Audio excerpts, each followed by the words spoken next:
दिल्ली के जहांगीरपुरी में बदमाश बेखौफ हैं। आधे घंटे के अंदर 2 जगह पर डकैती की वारदात की है। 7 से 8 बदमाशों ने हथियारों के बल पर डकैती की। बदमाशों ने लाखों की डकैती की वारदात को अंजाम दिया।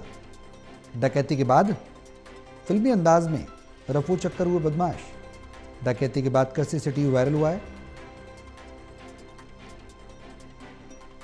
तो दिल्ली के जहांगीरपुरी में बदमाश बेखौफ हैं। आधे घंटे के अंदर 2 जगह पर डकैती की वारदात को अंजाम दिया। 7 से 8 बदमाशों ने हथियारों के बल पर डकैती की वारदात को अंजाम दिया और लाखों की वारदात को अंजाम दिया गया है। डकैती के बाद फिल्मी अंदाज में रफू चक्कर हुए, ये भी जानकारी मिल रही है। डकैती के बाद सीसीटीवी वायरल हुआ है।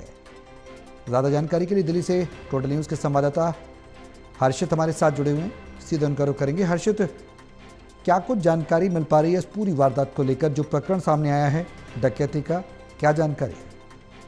देखिए, शाम के वक्त ये पूरी वारदात को अंजाम दिया गया और बेहद चलती फिरती व्यस्त ये पूरी मार्केट है। ए ब्लॉक और आई ब्लॉक की ये मार्केट, जहां पर दोनों ही जो दुकान है वो राशन की दुकान है, जहां पर बताया जा रहा है कि 7 से 8 की संख्या में जो बदमाश है वो हथियारों के साथ में दुकान के अंदर दाखिल होते हैं और चाकू और तलवार उसके हाथ में थी। यहाँ तक कि कुछ बदमाशों के हाथ में रिवॉल्वर भी थी। यानी पूरी तैयारी थी कि बदमाश आए थे और गले में जो रुपए रखे हुए थे वो, साथ ही साथ एक दुकानदार की चेन और अंगूठी और कुछ अन्य सामान लेकर के फिल्मी अंदाज में पूरी वारदात को अंजाम दिया और मौके से फरार हुए।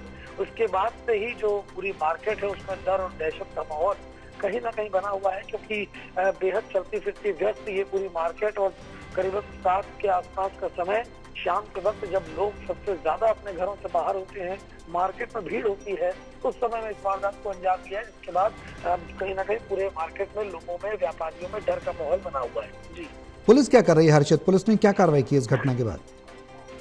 देखिए, पुलिस का दावा है कि जल्दी पूरे आरोपियों को, पूरे मामले को सुलझाते हुए जो आरोपी हैं उनको गिरफ्तार कर लिया जाएगा। लेकिन कहीं ना कहीं अभी तक पुलिस के हाथ खाली है और अगर बात की जाए तो पिछले कुछ दिनों में लगातार चोरी, डकैती, लूट, इस तरीके की वारदातें जहांगीरपुरी इलाके में अंजाम दी जा रही है, जिससे कहीं ना कहीं जो लोग हैं वो डरे हुए हैं। और ये जो कुछ साल पहले जहांगीरपुरी में जिस तरीके की वारदातें होती थी, लोग घर से निकलने में भी डरते थे, अब उसी तरीके का माहौल दोबारा बनता जा रहा है। बिल्कुल हर्षित, सवाल कई खड़े हो रहे हैं लॉ एंड ऑर्डर पर। अब क्या कुछ कार्रवाई पुलिस करती है, कब तक ये आरोपी गिरफ्तार होते हैं, बड़ा सवाल है। बहुत शुक्रिया तमाम जानकारी के लिए।